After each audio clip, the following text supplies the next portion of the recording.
President Halimah Yacob and Mr. Muhammad Al-Habshi, Chief Justice, Excellencies and distinguished guests, ladies and gentlemen. We are here this evening to witness the inauguration of Madam Halimah Yacob as the 8th President of the Republic of Singapore. Madam President, congratulations on your election.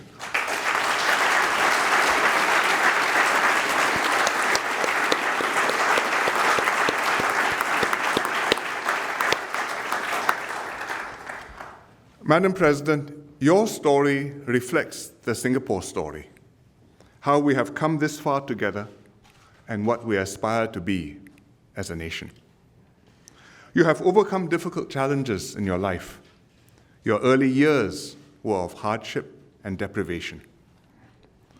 But you studied and worked hard to get a good education and a steady job to support your family. In time, you achieved success, but you never forgot the poverty of your childhood.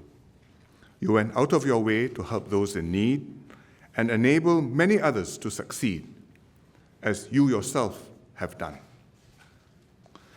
Your life story symbolizes the sort of society that we aspire to be and reminds us that the Singapore story is one of hope and opportunity.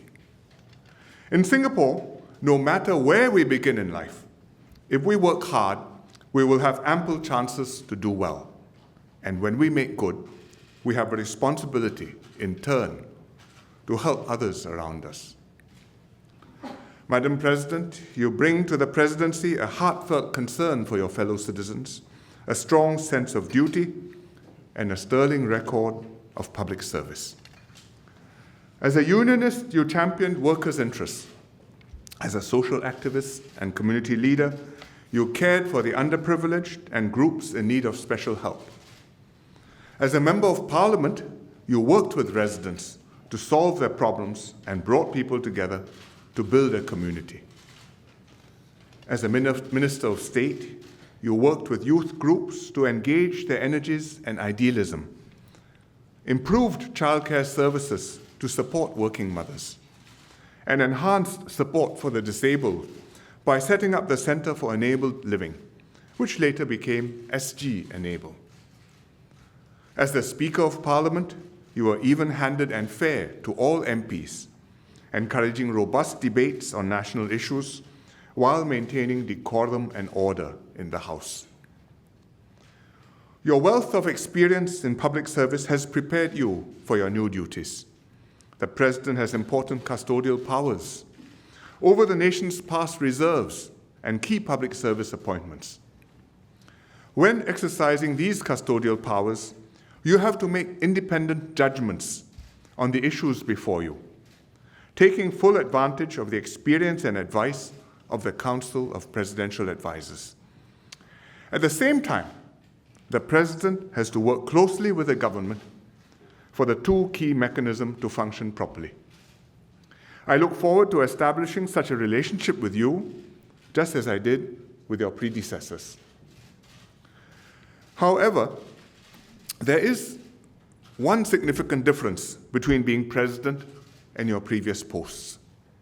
Hitherto, you have been fighting the good fight in the unions, in the political arena, in the governing party.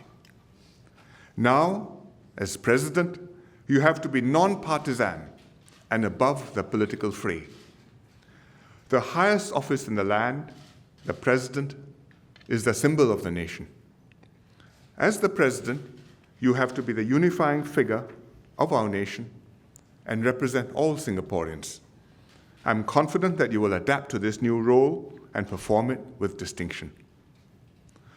Madam President, you are the first Malay to become president since our first president, Encik Yusof Ishak, 47 years ago. You are also the first Malay to be elected president since it became an elected office in 1991, and the first president elected since the major constitutional changes last year. You are also our first female president. Your swearing in today is therefore a significant moment in our history.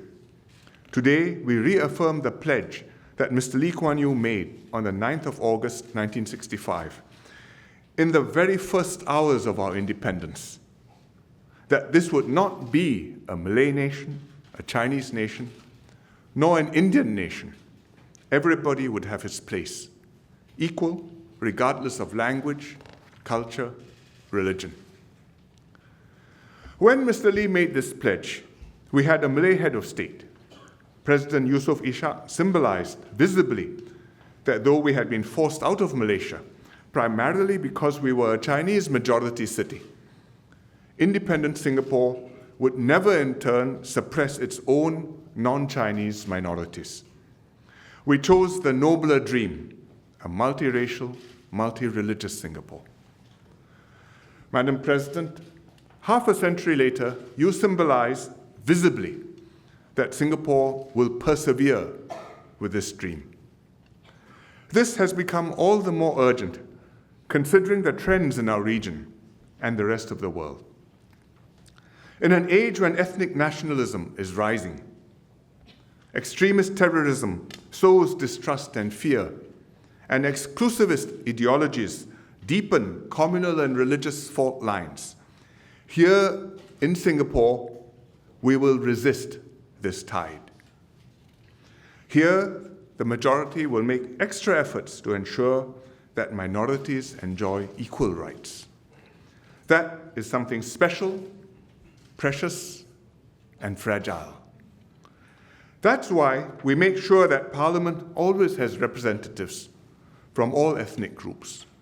And now we will regularly have a head of state, the symbol of the nation, who can look like President Benjamin Sheares, who was a Eurasian, President S.R. Nathan, who was an Indian, President Tony Tan, who was a Chinese, and President Halimah Yacob, a Malay and a woman.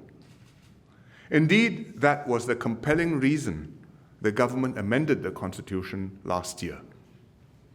Madam President, Encik Yusof Ishak was president of all Singaporeans, regardless of race, language, religion, or gender.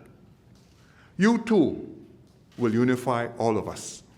You too will strengthen our sense of nationhood. You too will be our president. Thank you.